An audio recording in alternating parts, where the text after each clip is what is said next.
Welcome.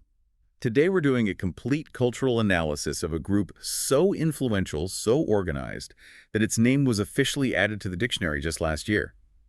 We're talking about the Swifties. And that's really the perfect place to start, isn't it? When you look through all the source material, and we're talking about everything from academic studies to in-depth journalistic reports, the one constant is the sheer scale and dedication of Taylor Swift's fandom. It's consistently described as, well, unprecedented in modern music. It is. So for our analysis today, we're going to explore that material to really understand the characteristics, the cultural weight, and the economic power of this group. We need to get past just the idea of them as fans and understand the actual mechanics of their influence. Exactly. And the definition really helps frame what we're talking about.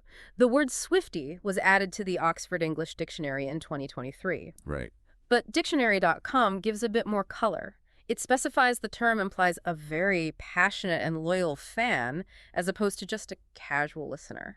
And that distinction, passion and loyalty, that's the core of it. It is. It's what fuels this group that's known for incredibly high participation, really powerful community bonds, and, as we'll see, a proven ability to influence everything from pop culture to actual legislation. And it seems, based on the sources that critics observe, Swift has fundamentally redefined that entire artist-fandom relationship. She has. This radical intimacy is the engine behind their influence, whether you call it a community, a subculture, or, as some journalists have put it, a near metaverse. They're acting almost like a coordinated civic body.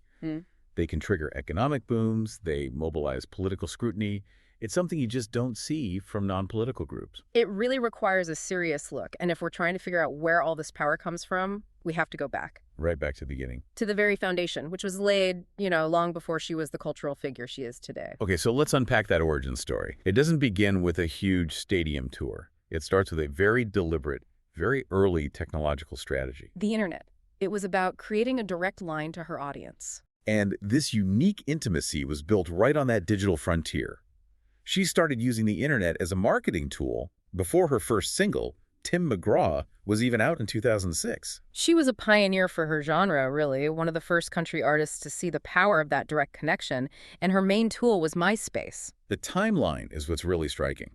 The sources note she created her account on August 31st, 2005. Which was literally the day before her label, Big Machine Records, was officially founded. So that suggests the digital strategy wasn't an afterthought. It was foundational. It was there from day zero. And that early intentional work produced massive, quantifiable results. I mean, before her first album even came out, her songs on MySpace had over 45 million listens. 45 million. That's not just digital noise. That's proof of concept. It absolutely is. And her label CEO, Scott Borchetta, used that data. He used those 45 million listens to convince country radio programmers who were, very skeptical of new artists that a fan base already existed. So she was effectively bypassing the gatekeepers from the very start. The fans she found online were her proof of marketability. Exactly. And that success was then solidified by her first couple of albums. Her self-titled debut from 2006 is what the sources call a classic sleeper hit. It wasn't about a massive first week. Not at all. It was about consistent, long-term sales. It actually had its highest sales week in January 2008, a year and a half after it was released. That's incredible staying power. It became the longest-running album of the 2000s on the Billboard 200. That's resilience. And if the debut album established her in the U.S., it was the 2008 album, Fearless, that really launched her internationally. And we forget how significant that crossover was. The source material details this huge success in markets that were historically, resistant to country music. We're talking places like the U.K., right? The U.K., Brazil, Japan, India, Indonesia, even Egypt. The singles Love Story and You Belong With Me were massive pop radio hits that just blew the audience wide open, far beyond that initial country base. So as her career went on, her genre transitions, to pop, rock, folk, they didn't break up that original fan base. No, they just kept enlarging and diversifying it. It seems the Swifties were committed to her as the artist, as the storyteller, not necessarily to the genre she was working in. That's a powerful sign of loyalty right there. It is, and that loyalty is rooted in that intimacy we talked about. It was all meticulously cultivated. Journalists point to it constantly. I remember reading one description from the Washington Post. It said Swift and her fans were all part of one big friend group, not a celebrity and her audience. And the New York Times went even further, saying she revolutionized the celebrity-fan relationship. It's not passive.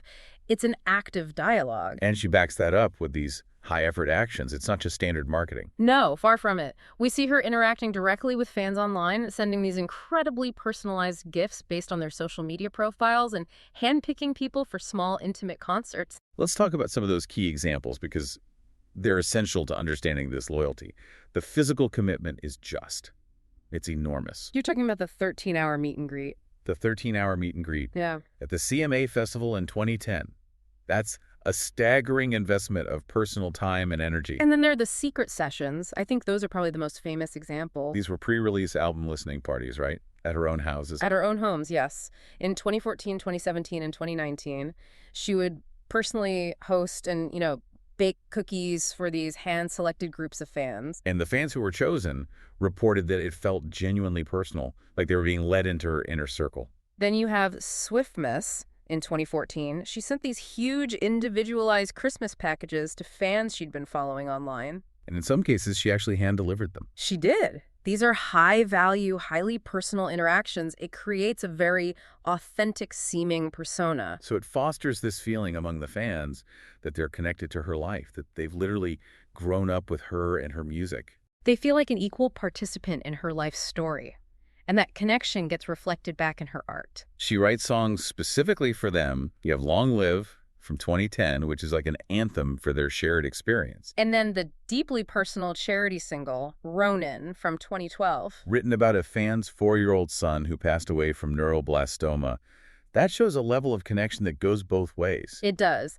And the result of all this is a highly engaged community with its own language, its own social norms. They even coined a term, paylurking, for her habit of monitoring her fans' online posts. A habit she openly embraces, by the way. And you see these community spaces emerge like Swift Talk, which is the huge part of TikTok that's just dominated by this community where all the lore is shared and decoded. And the nicknames are part of that internal language, not just Blondie or T-Swizzle. But also the acknowledgement of her power in the industry.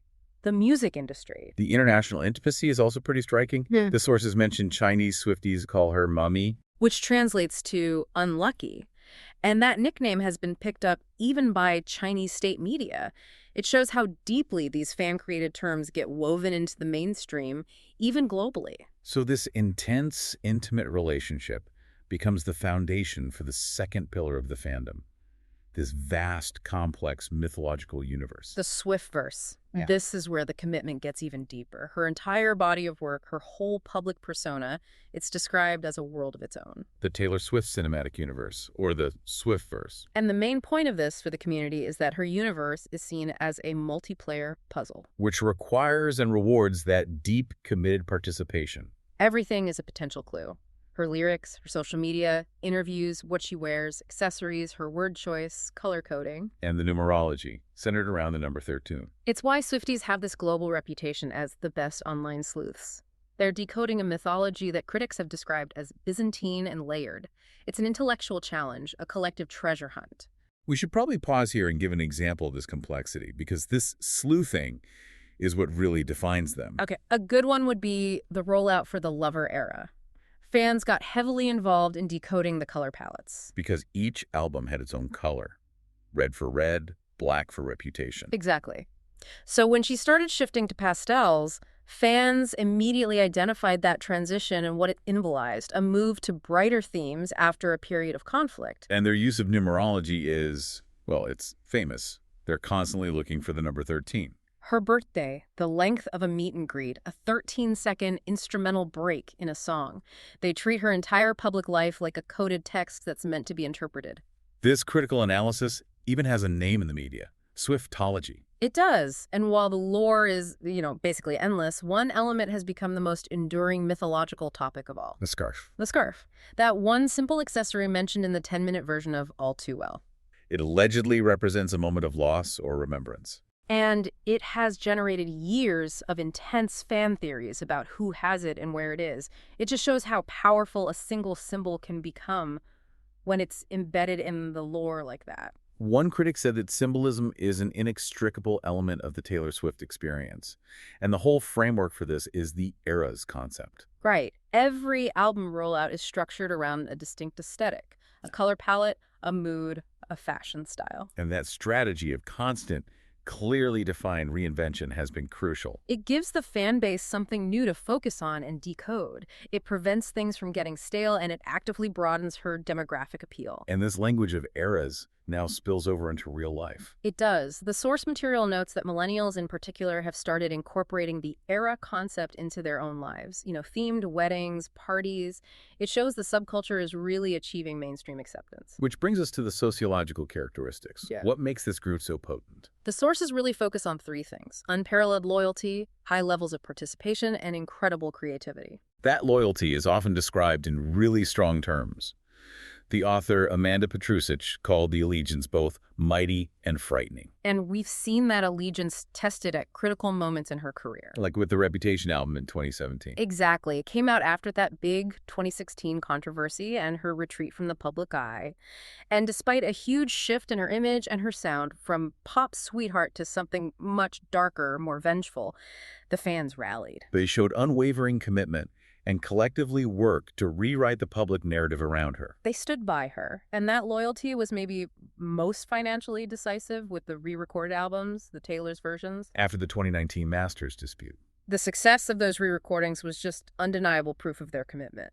One critic even said that their success inspired other artists to think about how they could weaponize fans in their business disputes. The sociologist Brian Donovan observed that it's easy for outsiders to dismiss this as just mindless hero worship. But he argues the Swifties have proven that fandom can create these profound social bonds that go way beyond simple consumerism. Their participation is also highly creative. We see that all over the world. Chinese Swifties, for example, are known for coordinating these really complex, large-scale fan projects. And here, the friendship bracelets at the Eras Tour. That phenomenon, inspired by a lyric from You're on Your Own, Kid, is a perfect example of what sociologists call collective effervescence. This physical act of making and trading something. It's solidified these huge community bonds among thousands of strangers who are all at the same show. It's a collective experience built on these internal codes. And as we said, they have their own language. Linguists have actually applied the academic term fanelect to describe their coded lyrics-based language. And to make that term concrete, it means they use specific song titles or lyrics as shorthand for their own life events. Right. Describing a situation as a cruel summer or a new relationship as long live the walls we crash through. This internal language solidifies them as a subculture and gives them a powerful organizing capacity. And that highly organized, committed subculture translates directly into immense industrial and economic power. Their influence on industry is widely reported. Swifties are a retail force that can actually change market dynamics, and this was first tested a decade ago with her stance against streaming. Between 2014 and 2015, she openly challenged services like Spotify and Apple Music. She argued the payments to artists were, in her words, minuscule. So as a protest, she announced her first pure pop album, 1989, would be completely withheld from streaming platforms. A move that was met with huge industry skepticism. Critics predicted it would destroy her sales. The conventional wisdom in 2014 was that physical albums were dead, and that relying only on CD sales, mostly from places like Target, would be a disaster. Many publications predicted 1989 wouldn't even sell 1 million copies in its first week. But the outcome was this colossal demonstration of fan power. 1989 was a massive commercial success, despite not being on streaming. Fans showed up and bought physical copies. It sold 1.28 million copies in its opening week. It crushed every industry prediction and proved that the dedication of her fan base could override that huge shift toward digital streaming. And that trend continues today. Now they're a huge factor in the modern vinyl revival. She drives that trend strategically by selling exclusive LP variants only at small businesses. She's actively directing her massive consumer base to independent retailers, driving huge profits for them. So the fan base isn't just consuming, they're using their purchases to support her business decisions. Yeah. And that power goes beyond just buying things. They mobilize politically. We saw that very clearly during the 2019 Masters dispute with Big Machine and Scooter Braun. When she publicly said her art was being held hostage, the fans immediately took action. An online petition on change.org calling for Braun and Borchetta to stop. Well, it came 35,000 plaintiffs in just 3 hours. And the managing director of change.org said it was one of the fastest growing petitions on the site that month. But this is where it gets really fascinating and shows their investigative side. The protests didn't just stay in the music industry. The fans started digging into the financial partners involved. Political sleuthing. They discovered and publicized that the Carlyle Group, a private equity firm partnering with Braun, supplies weapons for the civil war in Yemen. That is a critical point. The fact that a fan-driven investigation found a link between a music dispute and a global conflict, a link that was later confirmed by major publications, that shows an organizing capacity far beyond normal music fandom. It's investigative activism, and that capacity was maybe most dramatically on display during the Ticketmaster fiasco in November 2022. That wasn't just a news story, it was a societal flashpoint. The Eras Tour presale was a complete disaster. The demand was astronomical, and it completely overwhelmed the system. The Ticketmaster website just crashed. And yet, despite that logistical failure, they still sold 2.4 million tickets in a single day. A record for the most concert tickets sold by one artist in 24 hours. But the chaos and the fact that millions of verified fans couldn't get tickets led to this massive public outrage. Fans and consumer groups accused Ticketmaster of being a monopoly, of deceit, and the volume of the fan reaction was so intense that it quickly went beyond just consumer complaints. Absolutely. Members of the U.S. Congress from both parties started publicly highlighting the anti-competitive merger between Ticketmaster and Live Nation. And the U.S. Department of Justice opened an investigation. The power of their collective voice there really can't be overstated. Entertainment Weekly listed Swifties versus Ticketmaster as one of the biggest cultural news stories of 2022. It became a proxy fight over market monopolies and consumer rights, and the outcome was tangible legislative change. Under immense political pressure, even involving President Biden, Ticketmaster, and other companies, agreed to get rid of so-called junk fees. A journalist summed it up perfectly. He said her fans managed to unite the parties against Ticketmaster in a way the Founding Fathers failed to anticipate. And that political and commercial power has led to the term Swiftonomics. The Taylor Swift effect. It's now the recognized term for the consumer phenomenon associated with buying anything related to her. And the economic impact is staggering. The Eras Tour shows stimulate local economies by huge margins. They boost tourism, hotels, cosmetics, fashion, restaurants. The Los Angeles Times called the Swifties an economic microcosm. The sources estimate that just one stop on the Eras Tour can bring in over $100 million for the surrounding city. And that's all generated by highly motivated consumers traveling specifically to be part of this subculture. And we can see this spontaneous consumer power with a viral example of seemingly ranch. Right. A fan caption on Twitter used that phrase to describe her snacks at an NFL game. And that simple two-word phrase instantly became a marketing phenomenon. It was picked up almost immediately by huge food companies, Heinz, McDonald's, KFC, all launching campaigns or products around seemingly ranch. It shows the fans aren't just the audience, they're also the product and the marketing engine, creating these new, powerful streams of commerce out of nowhere. It shows the fandom isn't just consuming culture, they're actively dictating and driving it.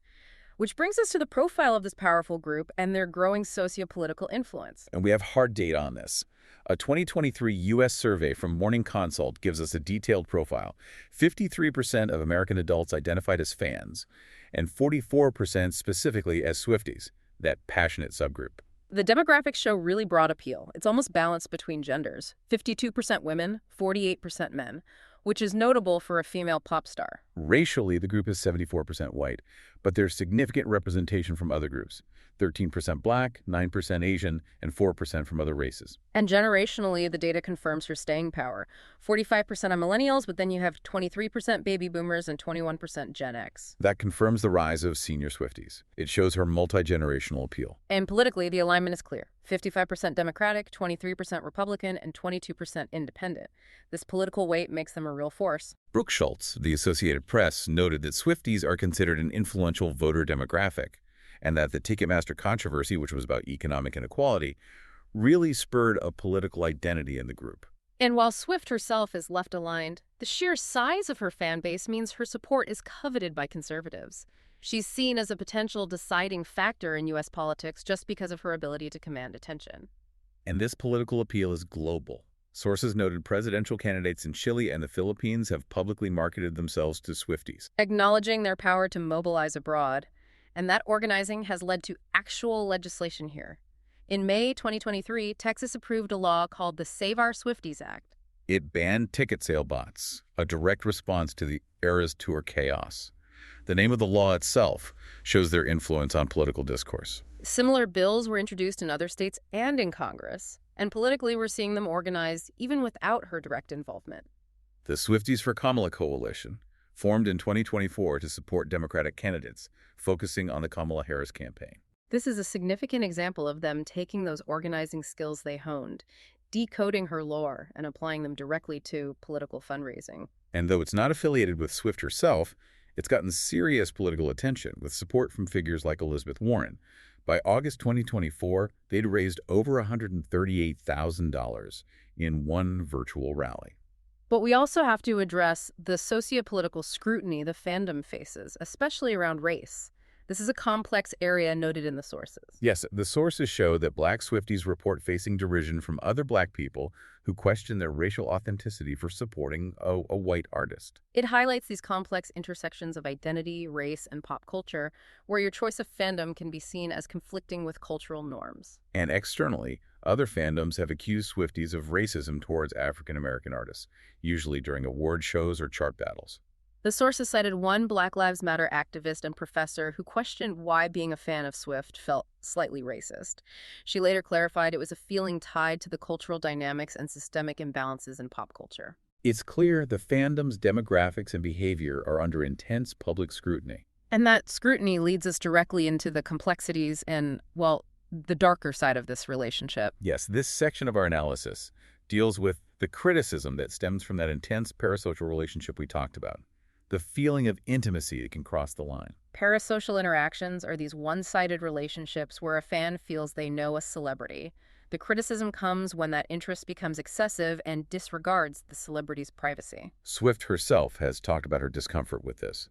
In the documentary Miss Americana, she's leaving her apartment surrounded by people and says she's highly aware of the fact that that is not normal. And this fan encroachment can become very real and even alarming. The sources document fans swarming locations where she's spotted. The most striking example was fans swarming the wedding of her collaborator Jack Antonoff and Margaret Qualley, trying to get pictures. That's a huge invasion of a private event. And unfortunately, the aggressive behavior goes beyond physical boundaries into the digital space. The sources report extensive instances where a toxic fringe of the fandom has attacked, harassed, and even sent death threats to celebrities and journalists for criticizing Swift. It is absolutely essential to recognize the severity of those actions. It's a paradox that the same community that can raise huge sums for charity can also weaponize the internet to abuse people for expressing a critical opinion. That kind of targeted behavior is destructive, and it is unacceptable. Another area of internal controversy is the Gaylor theory. The sources define this as a conspiracy theory, claiming that Swift is secretly queer and that her lyrics are coded messages about her sexuality. It's a very nuanced dynamic. A small vocal faction of fans, the Gaylors, push this theory, and they often ship her romantically with female friends like Karlie Kloss. However, Swift has publicly stated that she is an ally but explicitly not part of the LGBTQ community. And the consensus among the broader fan base and journalists is that the theory is invasive, malicious, and baseless. The pressure around her sexuality is intense. In January 2024, the New York Times published an opinion piece speculating on it. CNN reported that Swift's team found the article invasive, untrue, and inappropriate. And we see Swift defending her own boundaries in her art. In the prologue to 1989, Taylor's version, she wrote about how her female friendships have been intensely sexualized, just like her relationships with men were in the tabloids. It highlights how that desire to decode the lore can result in a deep invasion of her private life. And finally, we have to acknowledge the tragic events that have sometimes occurred at these large-scale gatherings. It's a reminder of the human element at the center of this and the real-world safety concerns. And we need to approach this with gravity and sympathy. In 2023, a fan, Anna Clara Benavides, tragically died at a concert from heat exhaustion. The community's response, however, showed their capacity for benevolence. Thousands of Swifties collectively donated thousands of dollars to her family's GoFundMe. Often in donations of $13, Swift's number, the total exceeded $125,000, showing their collective care in the face of loss. Similarly, the sources documented a mass murder and maiming of children at a Swift-themed event. Swifties mobilized and raised over £100,000 for the victims in a single day. This capacity for swift, organized benevolence is a powerful counterpoint to the negative behaviors we just discussed. And it is sobering to note the external security threats. like the thwarted terror plot by ISIS targeting an Eras tour show in Vienna. These incidents are a stark reminder of the immense real-world risks that come with this scale of fame. So bringing all of this together, the economic force, the political action, the community, the scrutiny, we can synthesize the academic perspective. The sources show the Swifties are now a recognized subject of academic study. Researchers are focused on their social capital, consumer behavior, interpersonal relationships, content creation, organizing capacity, and yes, their sometimes vicious online behavior. A 2024 qualitative study found that parasocial interactions with Swift and among Swifties satisfy critical needs for entertainment, social interaction, and information seeking. So the fandom fulfills core psychological needs for its members. And structural analyses, like a 2023 Graphica study, have mapped the Swifties into 6 distinct online factions, showing the group isn't monolithic. There are sub-communities focused on the lore, or on political advocacy, or just on aesthetics. And if we connect all these dots, from MySpace to legislative victories, the Swiftie phenomenon is a perfect storm. It's early digital engagement, radical intimacy, a complex mythology, and extraordinary commercial and political power. That entire cohesive framework is what separates them from earlier pop fan bases. Exactly. They aren't passive consumers. They're active participants, co-creators of her story, and effective agents of tangible change. So to summarize the most important points for you, we've seen the scale of their economic impact, Swiftonomics, which alters retail markets and boosts local economies by millions. We've seen their political influence, leading to laws like the Save Our Swifties Act. And we analyze the profound duality of the community, balancing intense loyalty and collective benevolence like friendship bracelets and charity fundraising, with the severe criticism around privacy invasion and the toxic behavior of certain factions. This brings us to one final thought to consider. Given the academic distinction between a Taylor Swift fan and a Swiftie, with a Swiftie being part of a subculture with intense organizational power, where does the current definition of a celebrity fandom end and a genuine sociopolitical force begin? It forces us to reconsider what collective action even means in the 21st century. That's certainly something to ponder as this phenomenon continues to evolve. Thanks for listening.